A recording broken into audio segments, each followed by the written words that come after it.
एक बार की बात है, शिवपुर नाम गांव में रामू नाम का एक व्यक्ति अपनी पत्नी के साथ रहता था।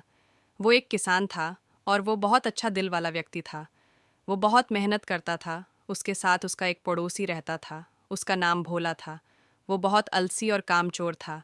वो बिल्कुल भी मेहनत नहीं करता था। एक दिन रामू की पत्नी उसे कहती है।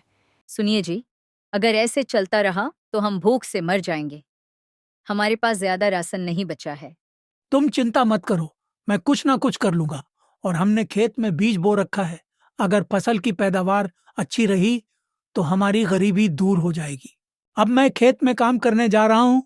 मैं शाम को वापस लौटूंगा। इसके बाद वो खेत में काम करने चला जाता है। वो पूरा दिन खेत में काम करता है। दूसरी तरफ भोला अब तक सो रहा था।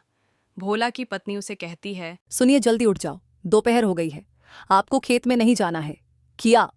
किया है, सोने दो ना खेत में। तो मैं थोड़ी देर के बाद भी चला जाऊंगा। अभी मुझे परेशान मत करो।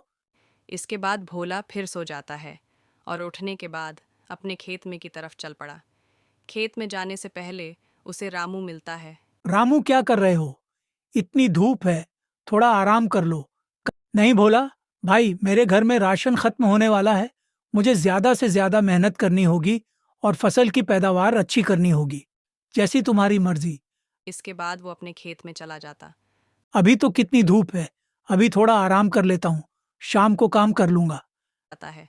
जब वह उठता है तो शाम हो चुकी होती है। शाम हो चुकी है। लगता है मैं कुछ ज्यादा ही सो लिया। कुछ देर बाद अंधेरा हो जाएगा। अब मैं घर चलता हूँ। फिर वो अपने घर की तरफ चल पड़ता। हाँ, रास्ते में उसके एक साधु मिलते हैं। साधु जी कहते हैं। अरे बेटा, अगर तुम्हारे पास कुछ खाने को हो तो इस साधु को दे दो, भगवान तुम्हारा भला करे। नहीं, मेरे पास कुछ नहीं है तुम्हें देने के लिए। और अब मुझे परेशान करना बंद करो और मुझे जाने दो। भोला अपने घर चला जाता है। कुछ समय बाद जब रामू उसी रास्ते से घर जाता हाँ, तो वो साधु उसको कहते हैं। अरे बेटा, अगर तुम्हारे पास कुछ खाने को हो तो इस साधु को दे दो, भगवान तुम्हारा भला करे। क्या साधु जी, आप भूखे हैं? आप मेरे साथ मेरे घर चलो, मैं आपको खाना खिलाऊंगा। फिर वो साधु रामू के साथ उसके घर चले जाते हैं। सुनती हो? देखो, मेरे साथ कौन है। ये साधु बहुत भूखे हैं, इनके लिए खाना लगाओ। उसके बाद रामू की पत्नी साधु के लिए खाना लगा देती है। खाना खाने के बाद साधु बोलते हैं। दोनों ने मेरी बहुत मदद की, भगवान तुम्हारा भला करे। फिर वो साधु चले जाते। हाँ, जब अगली सुबह रामू अपने खेत में जाता है तो खेत की तरफ देखकर उसकी आंखें फटी की फटी रह जाती हैं। वो देखता है उसके खेत की सारी फसल एक रात में पक जाती है।